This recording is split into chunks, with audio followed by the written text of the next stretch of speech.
Not in the modern sense, and this reveals a really core philosophical insight the Greeks had. Greatness always comes at a cost.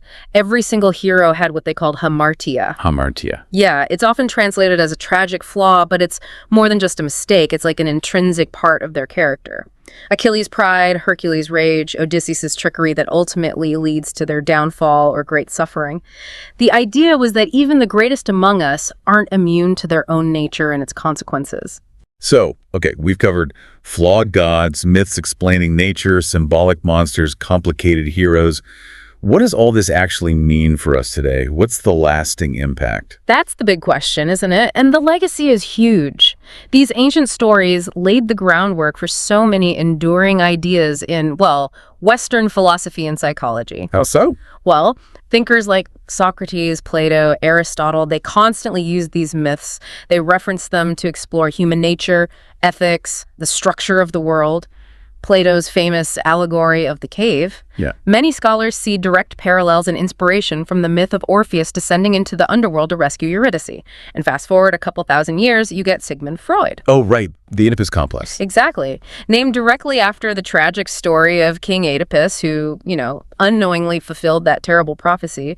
It shows how these narratives tapped into fundamental psychological patterns. And we still use terms from these myths all the time, don't we? All the time. Think about it. Narcissism, from Narcissus, who fell in love with his own reflection. A Herculean task, for something incredibly difficult. An Achilles' heel, for a critical weakness.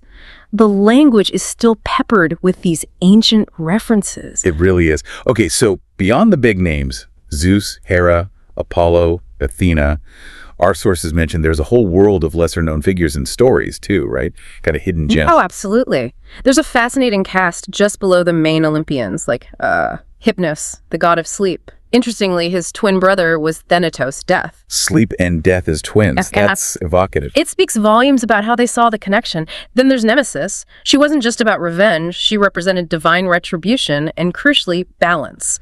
The idea that excessive pride or fortune would eventually be checked. So, like cosmic justice. Kind of, yeah. And Moros, the god of doom or destiny, a force that even the other gods often couldn't escape, suggesting some things were just fated to happen. Heavy stuff. Any lighter hidden gems? Definitely. There's a wonderful story mentioned in our notes about the god Hermes when he was just a baby, literally like hours old. A baby god. Okay.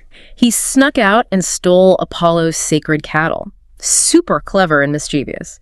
But then, to smooth things over with his angry older brother Apollo, he invented the lyre, the musical instrument, out of a tortoise shell he found. He invented the lyre as a baby to apologize for stealing